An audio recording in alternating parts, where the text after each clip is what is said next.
Hello there, in this video I'm going to give you a fake Lego haul.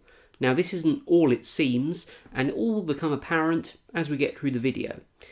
Let's start with something, however, that isn't actually Lego, but it's of a similar theme.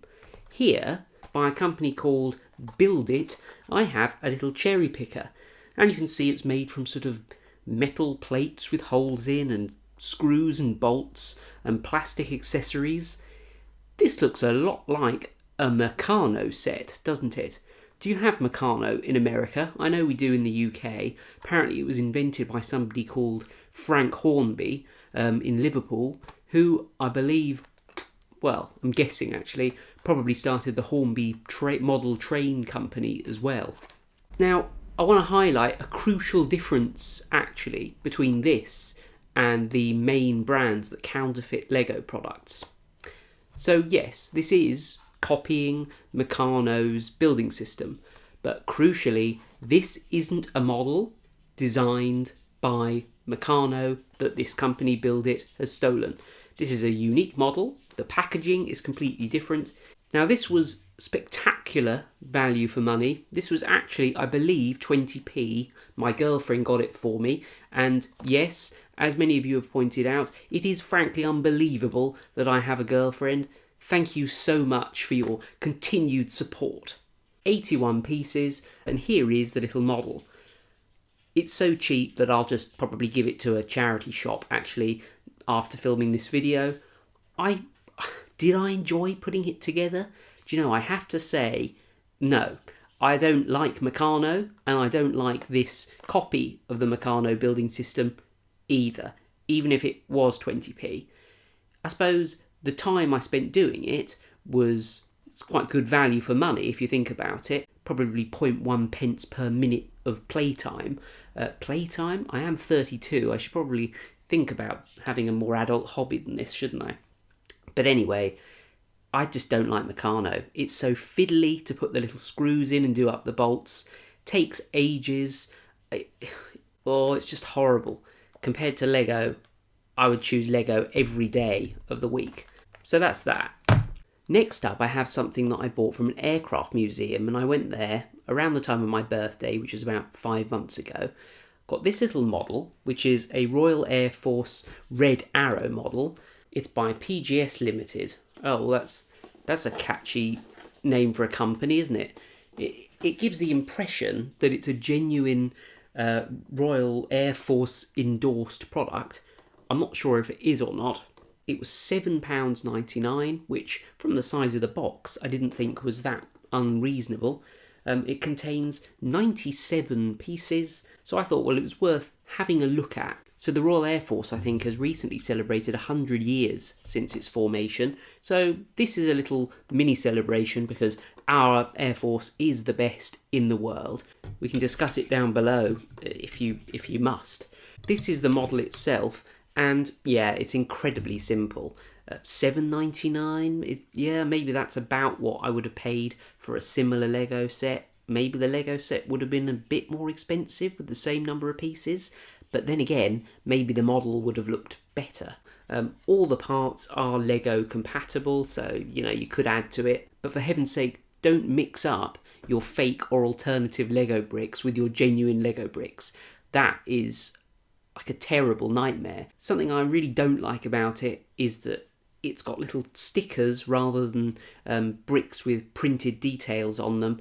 The stickers peel off over time, they look a bit rubbish. If you don't put them on in the right place, then you've permanently got a dodgy looking model. Now, one of the funny things about this is the little minifigure. He isn't Lego style, obviously. He's got a kind of funny shaped head, weird legs, curvy legs, weird torso. It's a little bit reminiscent of a real Lego figure, but it is obviously completely different. Is it better than the real Lego minifigure?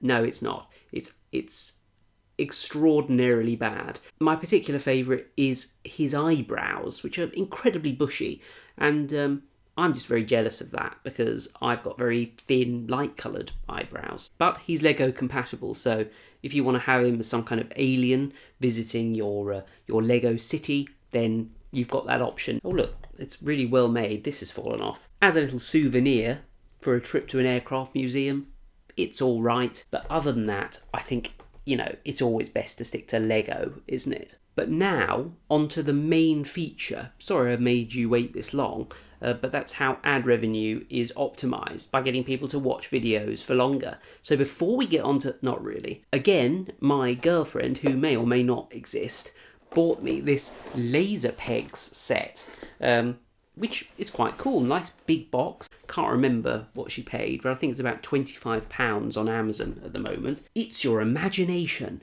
Light it up. They're encouraging setting a light to things. In this case, your imagination. I don't know if that's a fantastic idea. So these are all Lego compatible items, but the bricks are transparent and they light up. So that's a kind of cool difference. And clearly this isn't infringing upon Lego, but you'll see some interesting things as we go through this little review. 149 pieces. So this little tiny box here contained 97 pieces. This has got 50% more, and the box is 4 times the size. New nightlight mode. I don't know what laser pegs did before they had light up bricks, I'm sure. New bricks, more LEDs, new play value. These all seem like irrelevant points, really. But this is a 12-in-1 set, which is pretty good, because if you pay like 20 quid for this, I don't know, 1.8 or something, what am I trying to say? £1.8 per model, that's what I'm trying to say. I did that calculation in my head, it'll be wrong. Let's have a quick look at the model. So this model is the one I've built. Quite a nice looking model, actually, that I just destroyed single-handedly in about 2 seconds. There's an on-off switch at the bottom here, and there you go, it lights up. Don't you think that's a bit cool? I believe there are some buttons somewhere, if I can remember where. Oh wow, look at that. It's got a sort of strobing effect. But you may be looking at this model and thinking, do you know, Jake, that looks a little bit familiar in some way. What exactly is that a model of? Well, clearly it's a spaceship, some kind of space fighter with wings, some kind of wing fighter. But you may be thinking this looks like an X-Wing. It is clearly not an X-Wing, and I can tell you what it's actually called, because there are the 12 models that you can make here written on the back. So this one is actually called an H-Wing fighter. H-Wing. Eagle-eyed viewers might notice that if you turn an H on its side, it looks suspiciously like an X, doesn't it?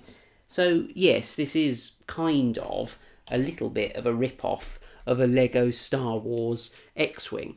Now the wings aren't articulated. I tell you what, that is annoying, isn't it? I'm going to leave that. It's fallen off forever. Just forget that was ever on here. The poking fun of the Star Wars universe doesn't stop there. There are some fantastic models that you can make with this set. So there's the Battlestar Cruiser. Yeah, that sounds all right. The Icarus Transport. No, nothing funny there. The Planet Wrecker. No, Planet Wrecker sounds a bit like Star Destroyer, doesn't it? And then when you look at the model, yeah, that clearly is a really rubbish model of a Star Wars Star Destroyer. But it looks so bad that nobody could ever sue Laserpegs for that tenuous link to Star Wars. We've got the Nebula class. Now the Nebula class starship is actually from Star Trek. Doesn't look anything like a Nebula class Star Trek starship. I think they just used that name because it sounds spacey. The Infinity Eagle. Infinity Eagle. Or the Millennium Falcon, if you like. Yeah, and it does actually look like a really crap Millennium Falcon. This is so bad, I actually think it's brilliant. And then down here we have the Galactic Warship, which doesn't sound like anything else, but if you look at it, it is clearly the Starship Enterprise. But yes, my particular favourites are the H-Wing Fighter, the Planet Wrecker, the Infinity Eagle, I think that's my favourite, and the Galactic Warship. Wow. Have you ever seen any laser peg items? Are you tempted to buy them? Or are you the sort of people that are so loyal to Lego that you would never buy any of this fake crap? Anyway, I hope you enjoyed this very interesting haul of, well, essentially junk. Oh, I better not say that actually, not if this was a gift from my girlfriend. This wonderful stuff. I think I've got away with that. Do subscribe if you like my videos. I'm going to leave some relevant videos here. That's a very good one. That's not so good. It might be good actually. I don't know what I've put there yet. Do click the subscribe button wherever that is. Thanks for watching, and I shall see you next time for another video.